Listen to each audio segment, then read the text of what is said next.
它虽然下跌，但下跌很慢。现在成交量是在萎缩，好，因为利率加上一些打房条例，所以让它有点大家在观望。但是因为建材成本还在高，外劳或是一些本地劳工的价格并没有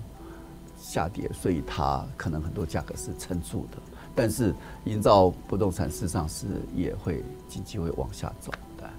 所以央行停止升息之后，我们的房市会反弹吗？停止升息，利率还是相对民间利率一定会超过2。那这个第一个是这样子啊，第二个是打房条例，因为现在政府的一些打房条例告诉你说，私法人就是以前是这个很多基金会去投资豪宅什么什么，会带动一些经济的发展。好，第三个是经济不好，经济不好的时候，大家对未来的前景会比较观望。那房地产是落后指标啊，就是经济不好。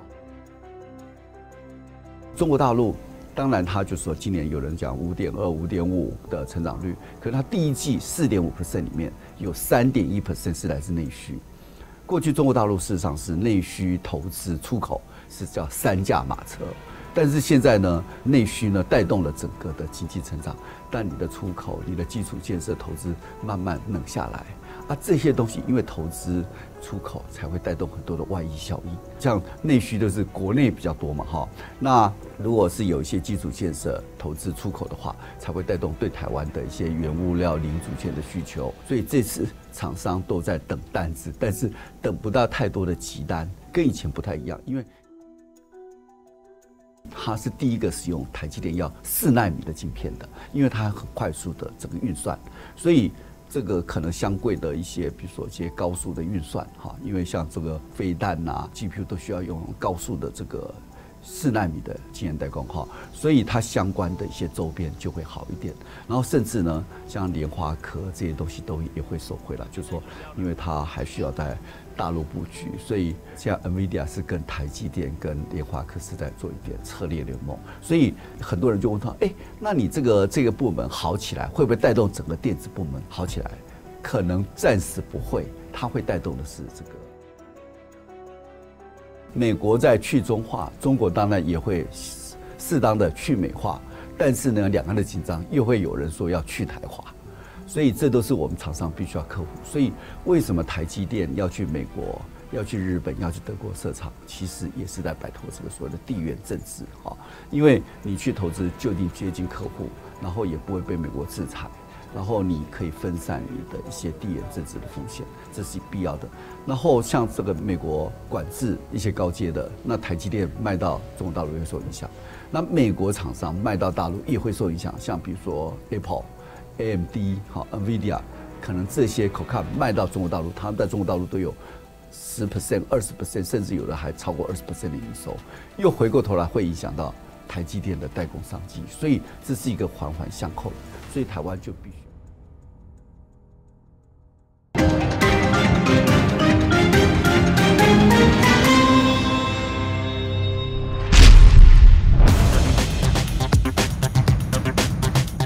中经院最新公布的制造业采购经理人指数，看起来状况似乎非常的不好。对，就没有很好。非制造业的部分其实也开始也在下跌。对，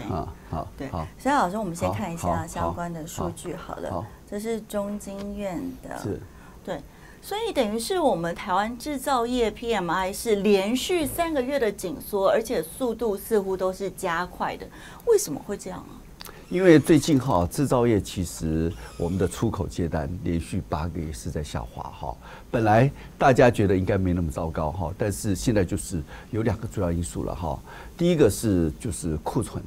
因为台湾就是叫我常讲叫 winners curse， 赢家的诅咒，就是说过去太好，反而种下了未来可能会比较差一点的关键。为什么？因为你过去订单太多，那我就订单很多的时候就备了很多料、零组件，等到这些订单忽然间糟糕，慢慢减少以后，我的料、我的这个零组件就变成库存太多，所以现在厂商都在积极的这个去库存。比如说像华硕，他在去年6月的时候就说他有2000亿的库存，广达有2500亿。巨大、台积电、联发科都有它的一些去库存的压力，所以第一个是去库存压力，第二个是呢，全球经济的成长感觉上有点不如预期。像美美国利率连续升了20码，就升到5%。你看政府的 Federal 的这个方rate，就是联邦的官方的利率是5%，你看民间的这个银行的利率至少是7-8%。那你看对这个你的一些，比如说我的房贷利率，对我的投资，对我的消费都会有很严重的排挤效果。所以美国呢，虽然第一季表现还不错，但是很多人认为说美国这个下半年会陷入衰退，而且几率还蛮高，5-6成以上会陷入衰退，因为利率太高，都会把很多的。所以现在美国过去的很多鹰派的要打通膨的人，像这个Lawrence Summers， 那个美国的前财政部长，他是说，现在是不是要升息，要稍微缓和下来？那耶伦财政部长也说，现在这个我们这个银行的一些出了问题，像矽谷银行，让他们的这个财政相关单位就开始慢慢的信用比较在紧缩，信用紧缩的效果就相当于升息，所以呢，大家开始有点观望。好，这是美国。那中国大陆，当然他就说今年有人讲5.2、5.5的成长率，可是他第一季4.5% 里面有3.1% 是来自内需。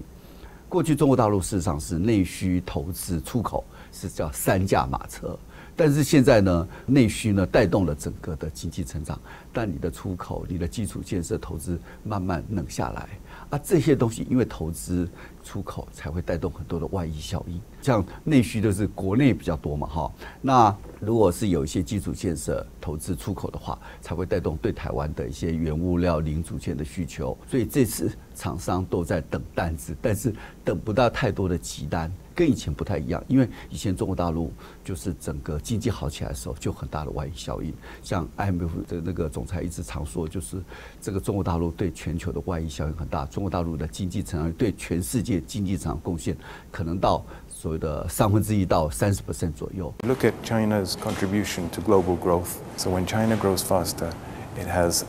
for every percentage point faster growth in China.0.3 percentage point faster growth in the world. 所以中国大陆以前的外溢效应很大。那现在中国大陆为什么会这样子？第一个就是因为它的房地产泡沫，第二个是它地方政府跟这个房地产泡沫有点关系，就是说因为过去房地产很好，所以地方政府就批地它就很多的一些收入，那收入它就成立公司去投资基础建设，投资一些房地产，就把经济带起来。但是因为习近平上来以后，认为说房是用来住的，不是用来炒的，所以房地产泡沫慢慢的就消风哈。那地方政府就没有批地收入，他要去刺激经济就碰到很大问题。所以这中国大陆的一些外溢效应少，美国的利率太高。所以这个东西让全世界需求比想象中来得差，像这个欧盟也不太好嘛，哈。除了日本好一点，日本最近的成长率都超过1点多，就是看起来比较好一点。所以说全世界的需求在下滑，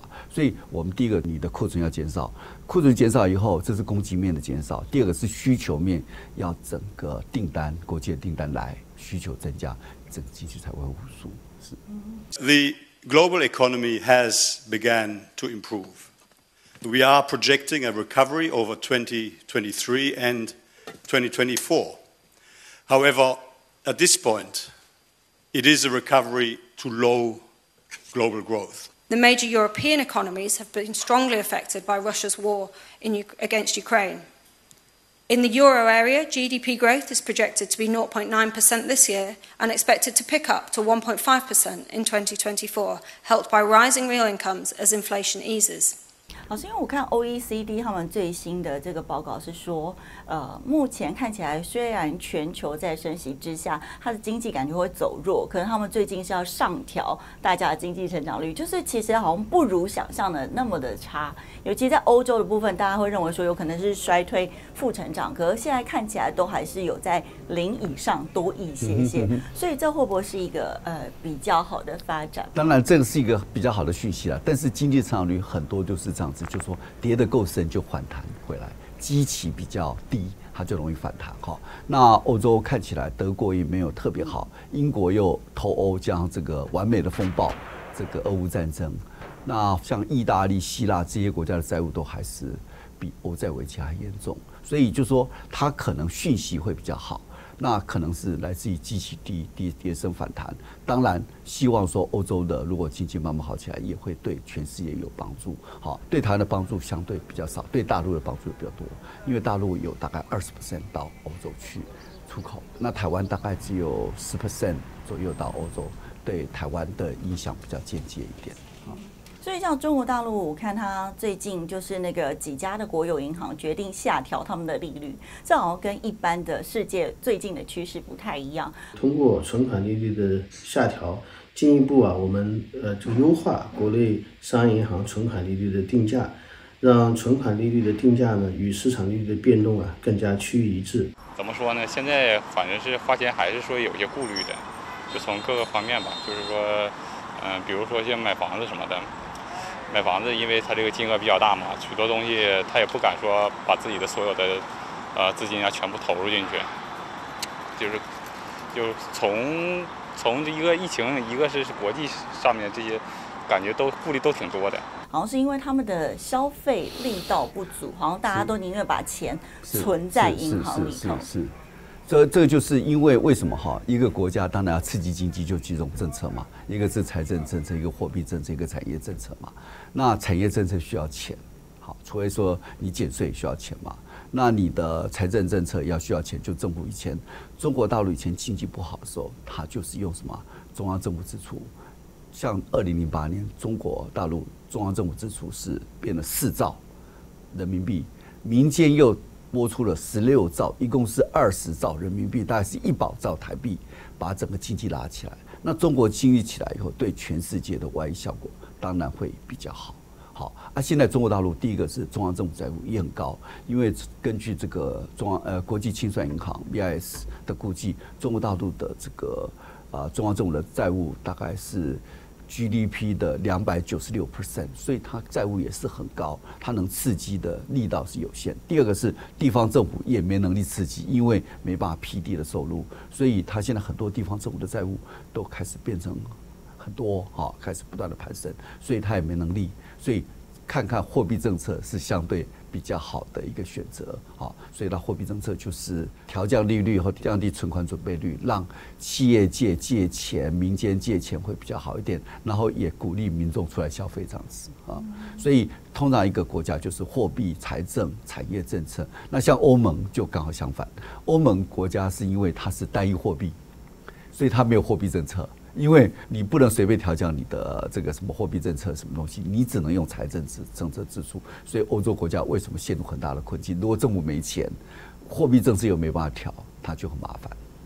老师，那我们可以看这几个项目当中，有没有哪几个项目是我们产业上就是近期或者是中长期看起来比较大的隐忧啊？因为我看，其实，在电子激光学的部分，其实非常的差哈。对，电子激光学是这样子的哈，就是说，其实电子光学哈，最近为什么是下游比较不好？它是上肥下瘦哈，上游的 IC 设计，还有一些中高阶，像台积电最近 GPU 也很热，ChatGPT 还是很热，所以上游还是不错，但下游就不好。为什么？中下游，特别是这个消费性电子，像笔电哈，这个 PC、手机。都会受影响 ，panel 面板都受影响。不过面板最近有一点跌升反弹哈。为什么这样？就是因为各国开始那时候在封城，所以远距工作、远距需求、远距娱乐、教学，所以会带动很多的3C 产品、治安产品、云端产品的需求。但是现在解封了，而且呢，你的电子产品一买大概可以撑个4年。除非是企业用的，必须要用的这个很多的一些云端、治安的东西，要不然的话，采购的速度会下滑。因为过去比如说2020年开始买，那现在可能到2024年才会有一个比较大的换机潮。好啊，除非说有新的功能，因为现在电脑的功能都很强，所以有时候晚个1年购买也不会，所以整个消费性电子是不好的。但上游是因为有整个 AI 5G。好的需求，很多企业要用的，好治安，特别是最近的 GPU 这个 NVIDIA 哈，这个大热卖哈，这个一些还有什么生成式的这个 AI， 所以造成上游还是会有新的需求出现，所以企业用的东西可能会比较舍得用，但是民间的可能会影响购买，所以中下游的消费性电子就比较差。那上游的像台积电这个东西都还有一定的成长。那汽车电子化也会带动一些成熟的 IC 的一些相关晶圆代工的需求的增加，所以就是有点上面比较好，上游、中游比较好一点，那下游就稍微比较差一点。那整体看起来就比较差哈。那像辉达黄仁勋来，我看就是大家对于 GPU 这一点就是非常的狂热。是 Computing advance has gone to light speed. The warp drive engine is accelerated computing, and the energy source is AI. 那老师，那在这一块就是 AI GPU 这一块，我们能够有什么样好的契机吗？这种 GPU 为什么就是跟一般的 CPU 不一样？因为 GPU 的功能是什么？就是它结合 AI。还有过去的文字，还有现在就绘图式的晶片，因为绘图的量很大，这个档案很大，所以必须要快速运算。像比如说一般的 CPU 可能是100 mega， 那这个 GPU 可能是10000个 mega， 所以它就跑得很快，要不然你那传输图片的时候很容易就宕机。所以为什么 GPU 是供不应求？特别是在这种 ChatGPT 这种新的一些东西 ，GPU 的需要它就是强在就是整合了文字、绘图跟 AI， 所以它的爆发力就很强。那这里面呢，当然为什么要快速的传输？所以它是第一个使用台积电要4奈米的晶片的，因为它很快速的这个运算，所以这个可能相对的一些，比如说一些高速的运算因为像这个飞弹GPU 都需要用高速的这个4奈米的晶圆代工所以它相关的一些周边就会好一点。But artificial intelligence has taken off since the emergence of ChatGPT in the latter part of last year, and NVIDIA really is a cornerstone of that whole ecosystem. So, most people who are trying to build AI models are doing it using NVIDIA's equipment and software. And, they've been very clever with the partnerships they're forming. They've got, Amazon, Microsoft, Meta. They've got all the big guys on board. They're trying to corner the market, and it seems to be working. 然后甚至呢，像联华科这些东西也会受惠了，就是说，因为它还需要在大陆布局，所以像 NVIDIA 是跟台积电跟联华科是在做一点策略联盟，所以很多人就问他，那你这个部门好起来，会不会带动整个电子部门好起来？可能暂时不会，它会带动的是这个台积电的4奈米、联华科这些相关的周边的东西，但是要扩散到其他，就是要找到很多新的应用的机会。那慢慢的新的应用机会，大家都需要这个 GPU 的时候，就会慢慢把更多的一些层面带起来。但是有人问他说：“那你这个好是不是很好？”他说是很好，但是呢，会不会带动其他产业？他说可能还在观望一下。higher ASPs, availability of H100, A100, the 800 series for China, all led to driving that upside, which. 所以因为我有看说这个就是辉达的部分，好像目前不在美国限制去大陆的名单当中，是不是？可是最终因为美国一定想到什么，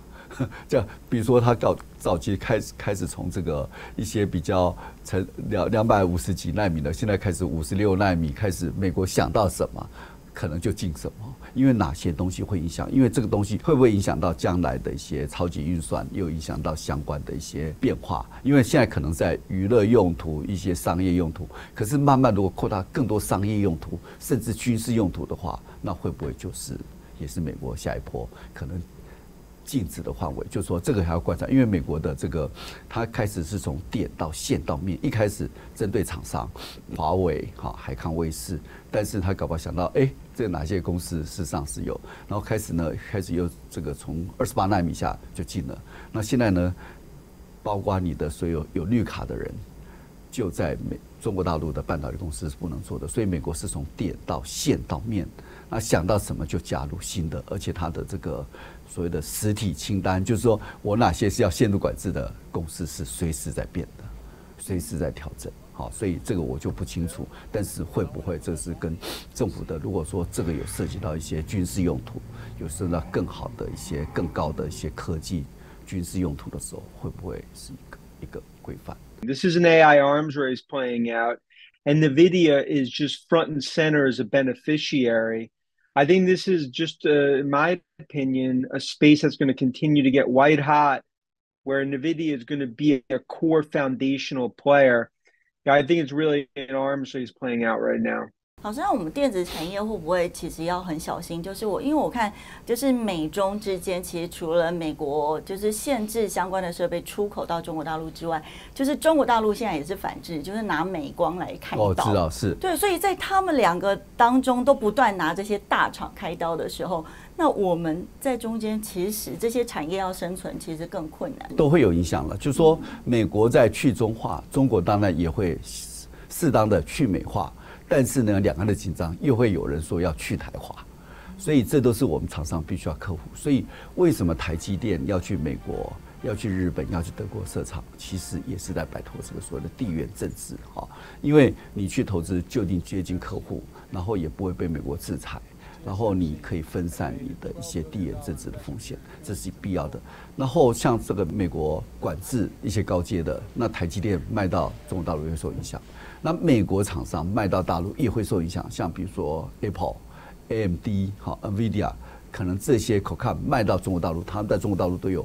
10%、20%，甚至有的还超过20%的营收，又回过头来会影响到台积电的代工商机，所以这是一个环环相扣的。所以台湾就必须要有一个好的应变哈，比如说我们就开始要分散，然后甚至呢，我们的半导体怎么样扩散到其他的产业，而不是只有半导体产业，因为这个东西一定会影响。第三个就是美国去中化的长线布局，可能要让你离开中国大陆，可能到印度、到东欧、到墨西哥去投资，甚至到东南亚去投资。所以这都是政府必须要考虑的一些东西。所以我们那时候为什么要提到类主权基金？就是说你现在面临这么大的东西，那你没有政府手上没有工具，那你没有工具的话，只能塑造一个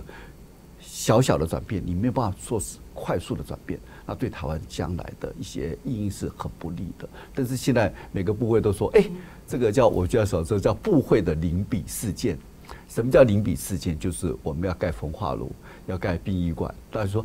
我赞成盖，但是不要盖在我家的后院。啊，这个东西就是说，我觉得部会应该共同来上，但是政府应该有更高层级，比如说行政院长或行政院副院长出来统筹各部会，要不然各部会都一定本就是说，可以做，但是不要让我来主管。这就是一个部会的零比事件，就是说政委可能还没办法去处理，但是可能副院长要统辖这个东西，这是对国家的产业结构变化是影响很大的。好，那再回到这个制造业的部分，是不是我们这个表当中最要看的重点是这个新增订单的部分？现在就是新增订单了哈，新增订单说好惨。对呀，新增订单，所以就是我刚刚提到了嘛，现在就几个欧洲没有特别好哈，当然有一点复苏，但是美国也没有，看起来是长期是可能下半年会不好。那中国大陆没有想象中那么好。好啊，所以这就新增订单就会比较不明。那这个国发会那时候讲说，今年4月是谷底，那什么时候会看到复苏不知道。后来不过最近这个龚明鑫出来讲，这个主委才讲说，今年的第4季会反弹，会开始复苏。那我们的这个经济成长率的估计是第1季是不好的，是负的哈。主计总数公布，我们是负0.89，主计总数公布是负3.02，马上把我们打脸，就是说比想象中来的严重。那我们第2季估是1点多，好，那时候内需会起来。第3季是估大概2点多，第4季估计大概差不多有超过4。所以今年有点倒吃甘蔗，所以看起来第4季为什么会比较好？第一个库存打得差不多，然后各国的复苏的情况可能会稍微好一点，或是美国开始停止升息或甚至降息的时候，也会带动一波新的一些发展这样子。不过美国看起来是明年年初才会开始降息，好，看起来是这样子。老师，可是第2季真的能够有到1点多吗？因为你看我们第1季原本负0.89变负3.02，就是多3倍。对，所以我们第2季这么看好，说有1点多，会不会到最后其实几乎是零成长，或者是负0.1点？因为我看这个新增订单对啊。4月紧缩到这个程度，5月更夸张。不过新增订单是一个领先指标，对啊，所以是一个领先指标。出口对了，还需要一点观察，但是看起来第2季可能也不是那么快，因为连续出口把那个，所以政府可能要有点政策工具，因为我们常讲说政府没有闭关的权利，所以政府有一些手上有一些政策工具，比如说公共工程要加速，好，或国营企业开来投资，或者是消费上有什么样的一些动作，比如说过去我们常提到有消费抵减，我们一直要提到投资抵减，企业去投资，你会给他抵减嘛，抵税嘛？那你消费可不可以抵税？当然可以，比如说鼓励有钱出来消费，你这些消费的话，给你20% 抵减，等于是你打8折嘛？那你会不会来投资？可能会，不过当然财政部是反对，因为这会影响它的税基。对，所以这个新增订单数量，像这个领先指标，可能会3到6个月之后反应。对，可能会对。那3到6个月，3个月之后就是9月，所以我们第3季如果订单真正的执行数量还是这么的少，可能不会拖那么久，因为这个厂商哈，这种 PMI 跟 NMI 是市场是比较情绪性的反应，就是说当下你会觉得不好，就是说我会来问你说，你觉得下1个月或是下半年是怎么样？那他那时候觉得很差，心情很糟，所以就说，我觉得还是会更糟。这个有一点情绪性反应，但是多少会反映出当场的真相，但是很可能也会稍微夸大一点，因为就是有个情绪性的反应，对。所以呢，像另外一个就是刚刚老师一直强调很重要，就是库存。所以库存其实减缓速度非常非常的微小跟缓慢。但是现在库存哈，其实因为像华硕，它其实打库存打的技术，所以它第1季的营收业绩就很差，因为它积极打库存，所以很多人认为这个库存大概4到5季嘛。那从去年6月到今年的6月，就是差不多就4季了嘛，哈。那最晚台积电是看到说，今年的库存打得比想象中辛苦，所以如果到第3季结束，哈，库存供给面就开始减少，这时候就等看看有没有新的订单出来。所以，便是台湾的关键就在于库存的速度。如果库存的速度消化太慢的话，我们的出口一样要能够好起来，其实就比较。现在库存比较不是关键，因为现在已经打了差不多至少应该7、8成了嘛。从去年6月开始打到现在担心的是新的订单，就是说我们讲说供给下跌，供给下跌不必然代表你的就会业绩就会变好，因为你还要配合需求的增加，所以现在就等新订单，看有没有新的订单，对。因为我看美国其实在劳动力市场其实是非常的活络。Oh my God, we had 330,000 new jobs in that recent payroll report. You know, a year ago we'd be excited at 150, 180,000. So there's no question we still have this extremely strong labor environment, and the Fed is definitely struggling with that alongside its inflation fighting efforts. 而且在这么就是强力的升息之下还是非常好，可是代表说他们其实的经济力度还是靠内需消费在支撑，对不对？所以他们在制造业上面的需求还是不如想象中的这么好。这个劳动率哈，为什么美国就上这么热络？所以最近这个联邦政府他们在这个新的年会上就要谈这个问题，到底为什么我们是不是这个劳动市场是不是这么热，让我们来影响我们的货币政策？那劳动市场其实有很大的关键，是因为劳参率在下降，劳动参与在下降。比如说，因为 COVID-19 死了几百万人，第二个是很多比如说重病的人、确诊的人，他干脆就退休，和劳动力变差，好，所以等于是劳动力就少了很多人，所以不必然说劳动市场是那么热络，好。那当然有些人就是因为在封城，他就跑到别的行业去，比如说今天封城，那你的餐厅关掉了，那我这些人就跑到别的地方去工作，我会不会再回来？很可能不见得会再回来。所以他们这劳参率这种东西哈，是不是劳动上热不热是有点 misleading， 有一点这个失真哈，所以他们这个联邦政府也要再检讨。所以美国劳动上热络，但是劳动上其实是有点落后指标，好，这是一个。那所以现在就说美国利率提高7到8%，你怎么可能？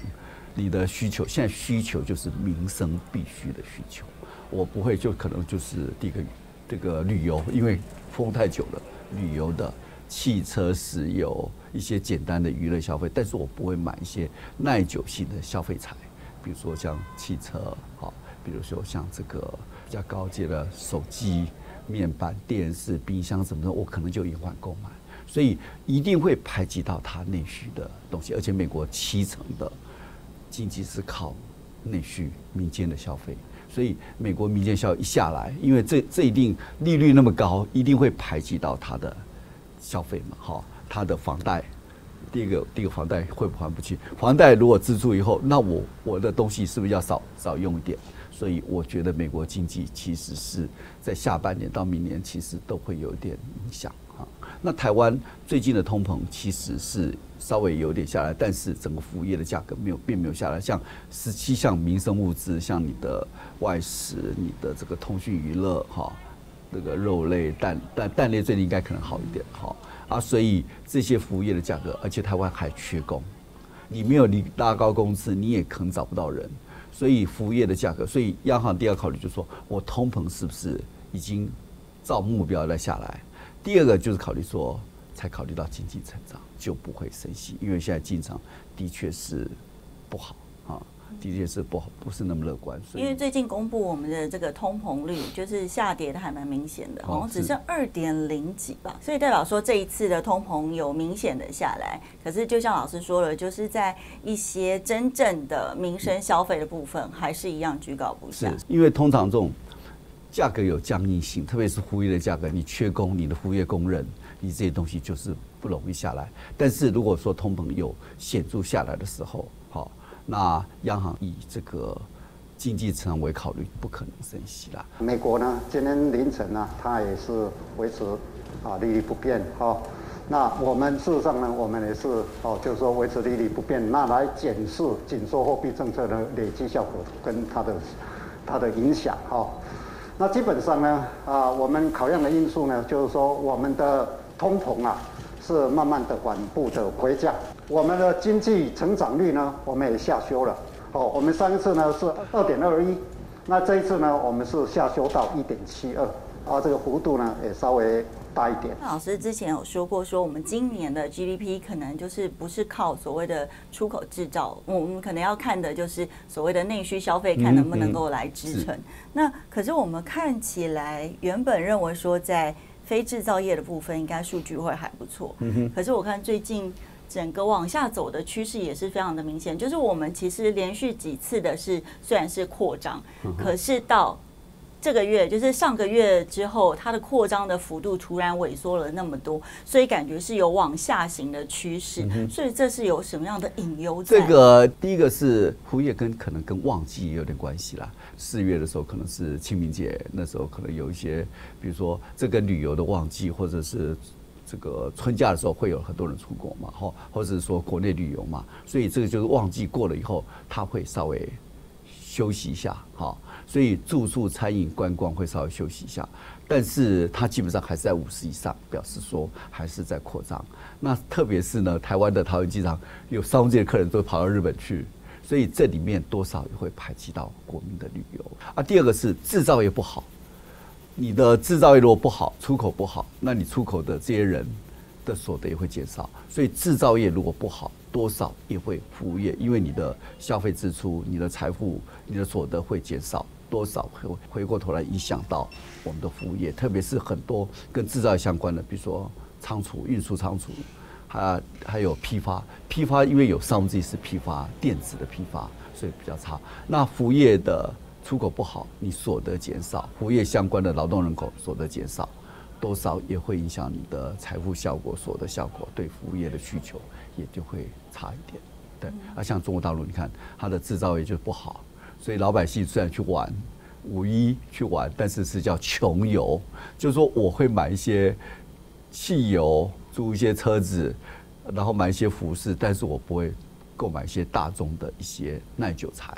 就比较会保守一点，所以这个大家都会影响服务业。制造业如果不好，也会影响到服务业。那很多跟制造业相关的服务业比较受影响，加上旺季过了，还有就是出国旅游会排挤到国内的一些相关的一些消费支出，都是有关系的。所以我们在非制造业的部分有哪一些看起来数据比较不好吗？因为我看其实运输仓储嘛，就是我刚刚讲的，就是这个是跟电子相关的批发，运输仓储跟制造业关系很大哈。那其他都还是比较好。零售是因为你是必需品嘛，你食衣住行是必需品，所以你都会这些什么 Costco 啦、全联啦、7-Eleven 这个都还是会比较持平一点的哈。住宿餐饮还是在56.8嘛，好，那营造不动产可能跟利率有关系，不过现在一般人认为说它虽然下跌，但下跌很慢，现在成交量是在萎缩。好，因为利率加上一些打房条例，所以让它有点大家在观望。但是因为建材成本还在高，外劳或是一些本地劳工的价格并没有下跌，所以它可能很多价格是撑住的。但是营造不动产事实上是也会经济会往下走的。所以央行停止升息之后，我们的房市会反弹吗？停止升息，现在利率还是相对是民间利率一定会超过2。那这个第一个是这样子啊，第二个是打房条例，因为现在政府的一些打房条例告诉你说，私法人就是以前是这个很多基金会去投资豪宅什么什么，会带动一些经济的发展。好，第三个是经济不好，经济不好的时候，大家对未来的前景会比较观望。那房地产是落后指标啊，就是经济不好，那大家所得减少，买房子的意愿就会稍微低一点啊。所以老师，我们看得出来，就是在这个新增订单，所以一样，我们几乎都是在零售还有就是运输的部分比较不好。所以全球的运价，它其实是代表全球经济的一个前瞻性指标，对不对？严重的下跌，对运价下跌哈。那下跌当然第一个就是代表需求没有那么强嘛，啊，没有人强，因为有的变成运价跌到差不多1/3、1/4，那代表需求没那么强，没有人抢柜，没有抢这个仓位等等等，它就会慢慢下来。这表示全球的需求，像油价也是一个指标嘛，因为经济不好，油价的需求就减少，就开始会往下走这样子。因为我看长荣今年配那么多，可是看起来明年就很困难。因为它是抢机会财嘛。因为可能就回到原点，因为这个疫情，所以让你很多抢仓位、预定仓位订不到，所以你就变成就是这个就是供需的这个决定就会开始。像我有次到香港跨年夜，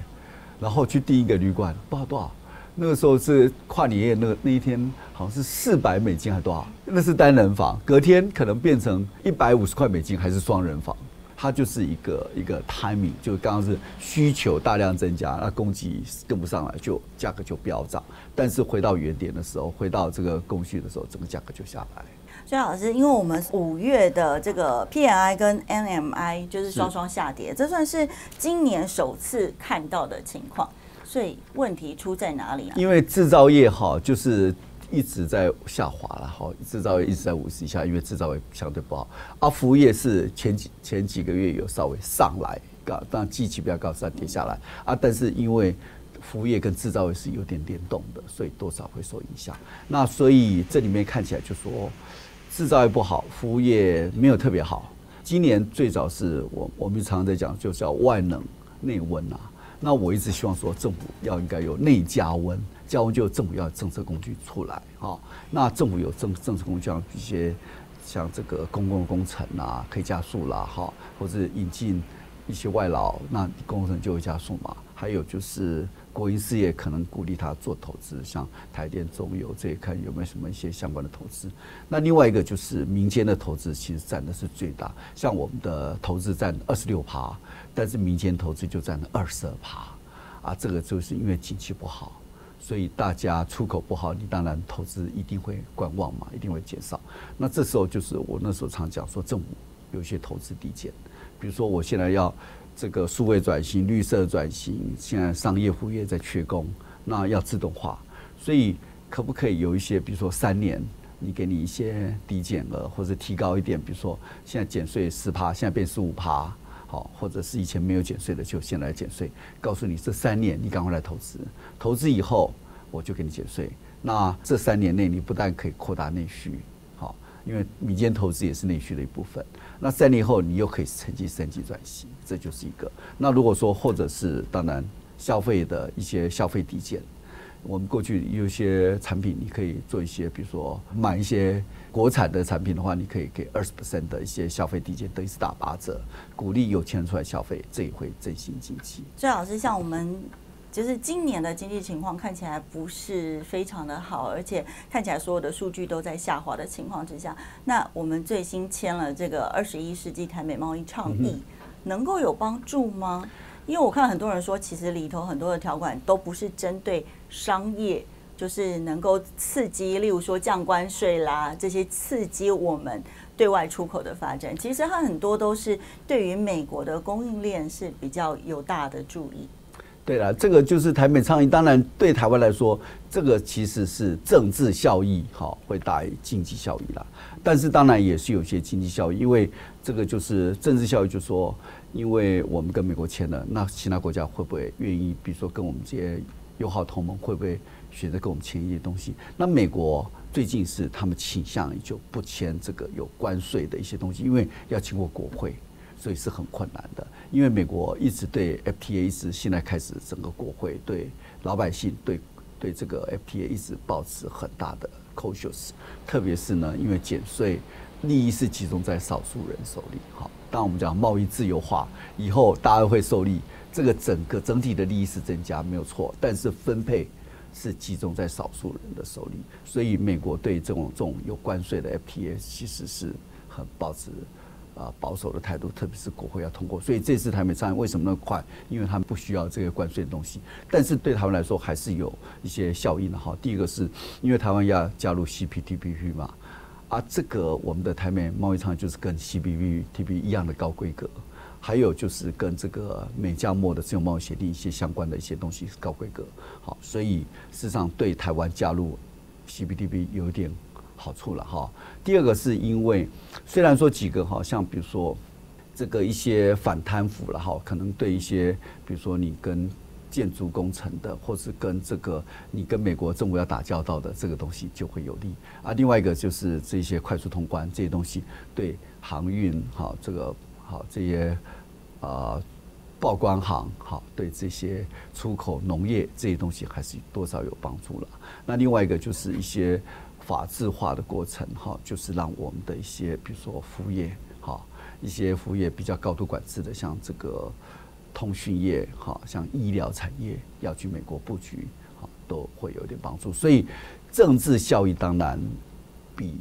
经济效益来得大，但是我们希望这就是一个突破口，希望可以做一些努力。那后面还有更重大的像数位贸易这些东西就是台湾很需要，因为在数位时代，将来数位贸易如果可以找到突破，但是这种 FTA 不见得对每个人都有利。为什么？你产品有竞争力你就有利，产品没有竞争力你就不利。所以我们常讲说 FTA 不是万灵丹。像早期这个中韩签订自由贸易协定，韩国是无往不利，利用大陆市场做很多的一些这个韩流相关的一些产品的竞争。现在刚好相反，中国的竞争力上来，所以很多低价的石化原料一些相关的产品反而侵袭到韩国。所以告诉你，自由贸易协定不是一个万灵丹，就是你产品取决你的竞争力，竞争力好你就会有优势。其实台湾关税的部分其实美国很多进口关税其实也很低了其实台湾要到美国去的是要拿技术，要拿商业模式，还有呢就要拿服务业，看看能不能有一点桥头堡，这是我们的关切。当然最终目的我们想看能不能说台湾跟美国可不可以签自由贸易协定，但是如果没关税，一般人还是很失落了。就是说如果没关税，很多早售清单这些东西厂商感觉上就说这些东西必须要比较长期的好处，你短期内看不到。很多服务业的一些准入的问题，很多这个供应事业可以去美国，还有一些比如说工程相关的一些高度监管的服务业，台湾到美国是有机会，可是这些都需要很长期，而且是可能一些个案，可能一些大型的个案，所以可能老百姓的感觉没有那么直接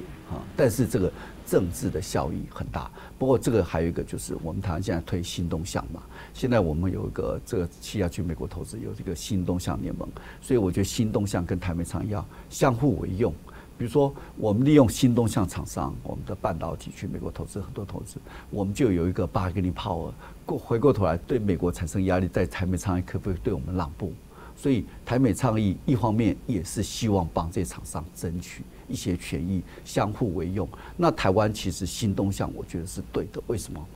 因为新东向台湾一直在，比如说我们推新南向，那新南向只是代工制造，我们重要目的是要跟美国市场接轨，技术商业模式接轨，我们才可以继续领先东南亚大陆。如果我们没有，我们就是一直在代工，那最后结果我们经济学常讲说要素均等化理论，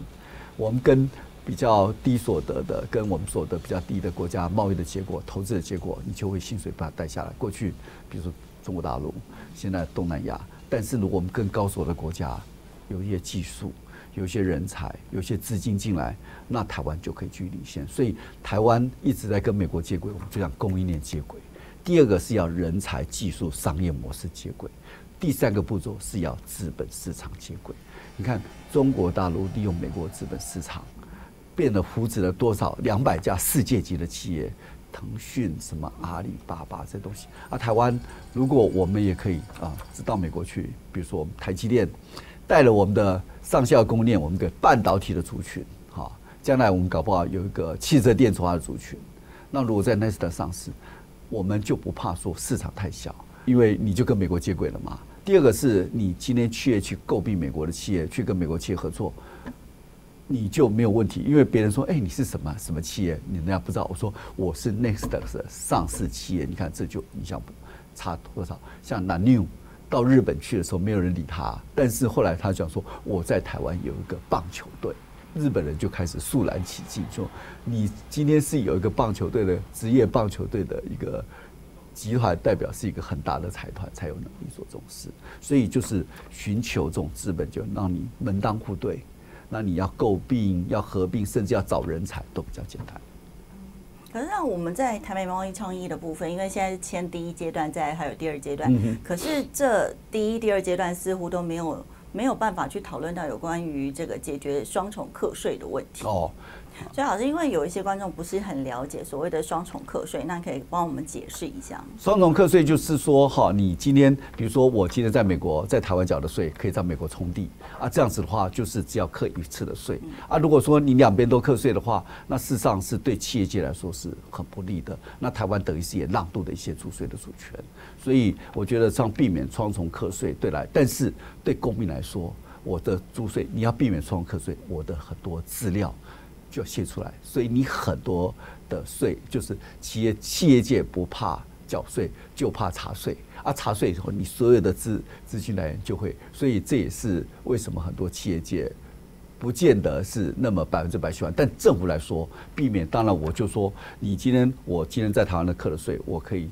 以抵到美国的税，这样才不会让企业界竞争力下滑，没有效率，这是一个很重要的一个方向。可是这其实对美国来讲，他一定更不愿意因为我们大部分是出口到他们那边比较多，所以如果能够通过的话，对我们的有利方是最大的。当然是比较多一点。对他们一定是比较少，反而是他们会少收了很多的租税。是，对，这也是一个美国的顾虑之一啦。那第二个是可能要立法部门的一些同意或什么之类，这个其实这个案件已经谈了很久，我不知道是真正的原因是什么当然可能跟这个